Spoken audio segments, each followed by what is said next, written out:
For a moment, let's travel back in time to a time when beauty and health habits were very different from what we have today. The Middle Ages were a time of superstition, experimentation, and frequently odd trends that even make us giggle now. In this video, we look at 6 of the most frightening health and beauty fads from that era, which are sure to surprise and interest you. Get ready to dive into a world that's both fascinating and horrifying. Darken your hair with mixed nuts. If you want to be daring and keep your hair dark, there were lots of kitchen DIYs available to assist you to attain those hues. There were numerous home cures for darkening hair. Most of them included cooking roots or nuts and soaking the hair in the resulting liquid. Hair darkening products such as walnuts and chestnuts were popular. You'd put the paste made from the roots and nuts on top of your head, tie it down with a string and leave it to decay for 2 days to allow the color to soak in. Use roots and berries as lipstick.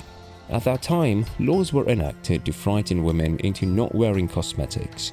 According to Gabriela Hernandez, author of Classic Beauty: The History of Makeup, and inventor of PSAM Cosmetics, they considered it a form of trickery or fraud to men or husbands, a misinterpretation of what you actually look like, and thus a crime. Women were so afraid of being imprisoned or killed for witchcraft as a result of this that the use of any beauty aids decreased dramatically during this period. But that doesn't mean a few hardy souls didn't actually continue to experiment with their pots and pans.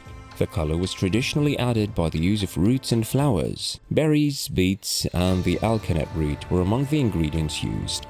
These ingredients would be combined with fats to make balms or used raw to rub the color into the skin. And there was some tolerance when it came to that touch of color. Society was willing to overlook lip hues with rose or lily tones because of their associations with purity. Remove your eyelashes and brows. Women in the 1400s desired high foreheads, an egg-shaped face, and small noses and lips. They compared it to a child, innocent and pure. It was truly a blank face with little expression because the hairline had been tweezed to be very high and the brows had been shaved off. The only color left on the face was the eyes, which was primarily pale and round. If you asked for advice on how to care for your lashes, you'd be given a pair of tweezers. And if you didn't want to participate in the fashion but your brows grew back sparsely, it was fashionable to make false brows out of rat hair. If the woman over-tweezed and the hair did not grow back, they used mice or other furry rodent family members to make small hair pieces for brows. Apply oatmeal and vinegar on your face. There were many unusual recipes for treating freckles and blotches, but here are a few of the more intriguing ones.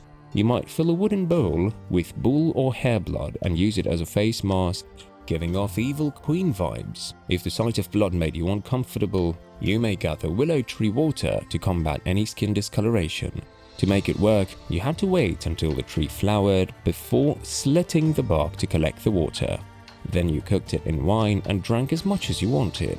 If you wanted to do something less witchy, you could just boil oats with vinegar and the terrible breakfast would remove any freckles or blemishes on your body. Use blue ink to make your skin look translucent. Even if you didn't have an earl or duke to kill, being pale was quite fashionable.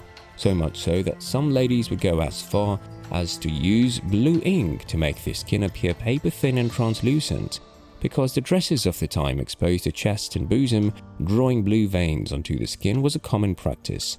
They would whiten the skin with powders and then draw the veins to make the skin appear translucent and pale, allowing you to see through it. Having translucent skin seemed delicate and ethereal. Hide body odor with a pouch of spices and cloves under your skirt. The church was so scared of the naked body and all of its temptations at the time that it pushed its adherents not to bathe in order to live a virtuous life.